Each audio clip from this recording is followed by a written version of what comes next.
Greetings and blessings, dear friends in the Spirit 111. It's Eddie Luisi. How are you?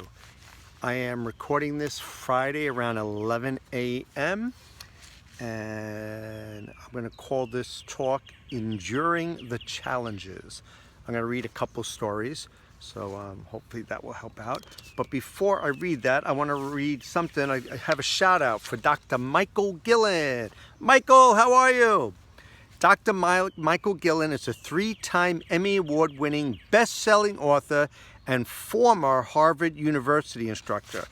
Michael is known and loved by millions as the ABC News editor, a post he filled for 14 years, and I worked with him those 14 years.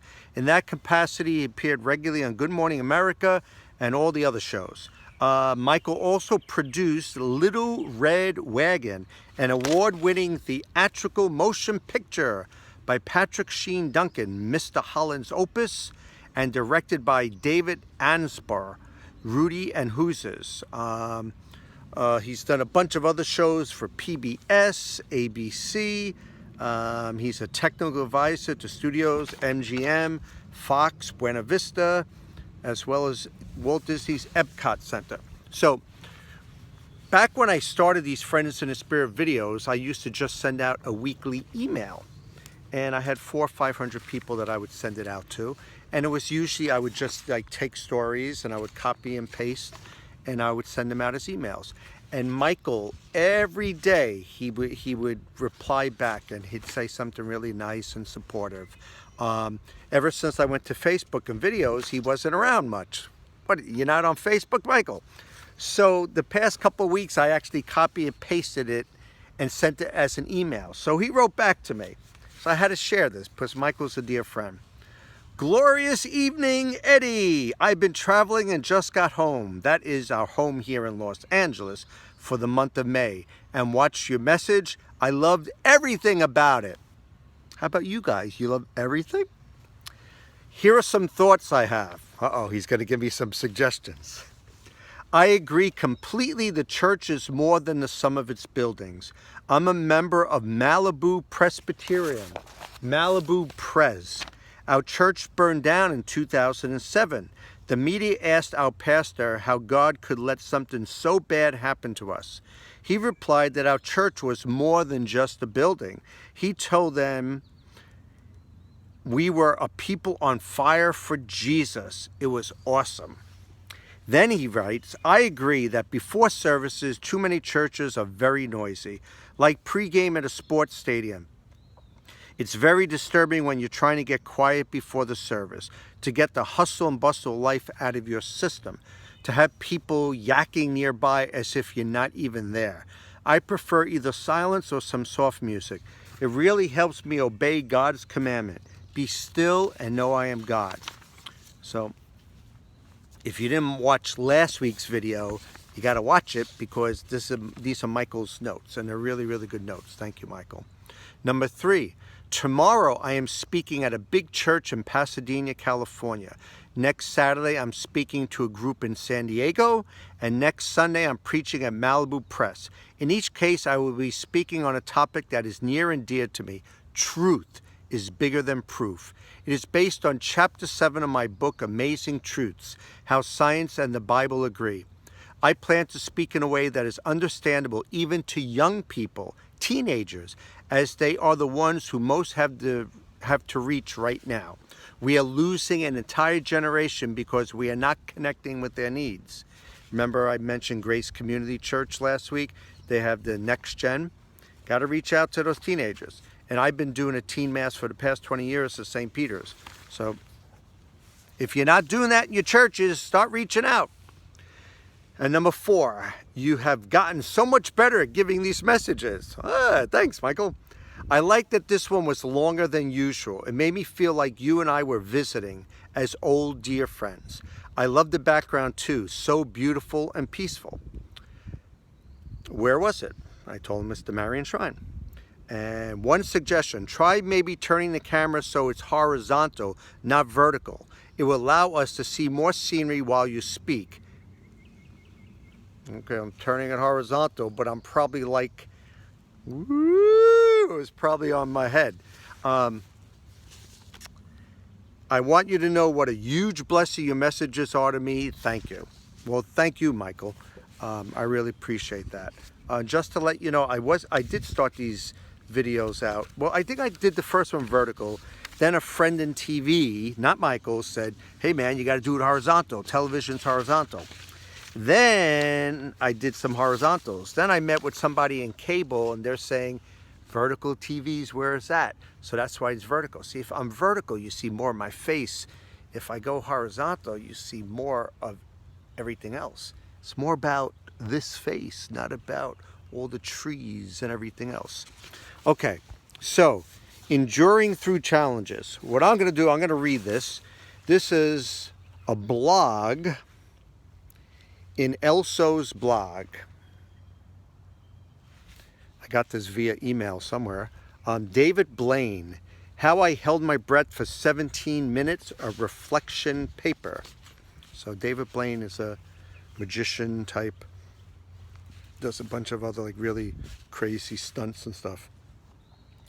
There's a saying that it says it's about journey, not the destination. I believe this saying is all about endurance.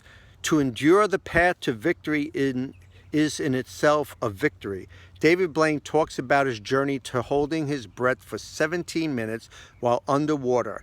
And his story shows that it's not just about achieving a goal, but knowing how to endure the many small failures that come with it. Endurance is a necessity to get through life. Whether it's to make it to the end of high school or college or enduring being unemployed, it's a skill that is required over and over again through our lifetimes. Endurance to me is about mental strength. Whatever life throws our way will require a response. Endurance is a response. A person will endure the challenge and get through it, or they will back away and give up. Giving up or to stop caring might be considered easier than enduring, but every path in life will eventually have a bump in it, and to continue moving forward, endurance is required. David Blaine talked about his failures in his TED Talk. He talked about failing to hold his breath past 6 minutes on national television and how he's trying to find different ways to get around actually having to hold his breath. David tried to do the stunt the easy way. He tried to take the challenge and the work out of it, but after hitting several dead ends, he finally accepted that he would have to actually do the work and practice holding his breath. This began a whole set of new challenges for him to endure through. He practiced and utilized different tools to help him, and he eventually did it. He endured through hard work and pain and suffering to achieve his goal. David Blaine did one of the hardest things to do, and that is enduring through hardship and challenges. The lesson to be learned here is that even though it's hard, enduring through challenges will make the victory even sweeter. I believe the true measure of a person is how they react to a hard situation. Some will give up and run away, but the ones that fight through to the end and never give up are the strongest people. What great advice, huh? What about your life and your struggles? I mean, I have tons of struggles in my life. I am not perfect, dear friends in the spirit, and I don't have a perfect life. And, you know, how was your Mother's Day? You know, we had a little stress at the Louisi household. It was all based out of love, but we had a little crying, a little yelling early in the morning. And just to give you a brief synopsis, 2 of my 3 daughters decided to get up to make mom breakfast in bed. And one daughter, who will remain nameless, had one idea, and then another daughter came 20 minutes later, had another idea. So there was a little friction there. But it was all out of love. And dear friends in the Spirit 111, God is love, you are love, this community is love. We're not perfect, by no means. I mean, as humans, this outdoor, shell is not perfect at all. The perfectness is the inside, is the temple, God within. That's all I want to share about that. I don't want to share too much. But we got through today. And it was all based out of love. And so next year's going to be better. So I'm going to read now. This is from 3 Minutes a Day. And these are three different, they're like just short little paragraphs that are reflections for each day, but they're actually part 1, part 2, part 3. And let's see if this ties into enduring through sufferings. And okay, so it's called Pint-Sized Prophets. As a child, Chuck Dyson and his siblings were exposed to children in need because their parents took in approximately 150 foster children over 20 years and even adopted 2 of them, Vince and Connie. I have little gnats eating me. They're probably enjoying my Italian blood. It was the 1970s and Vince suffered from hemophilia. When Dyson's dad discussed a possible adoption with the family, he explained, "It may take every bit of money I make to keep him alive." Everyone, even the kids, agreed that whatever sacrifices may be called, it will be worth it to save Vince and give him a good home. It might seem unusual for the selflessness in a family to run so deep, but this family was Catholic. And as Dyson said before a Christopher Close-Up interview, "My parents didn't preach giving and caring for others. They demonstrated it on a regular basis.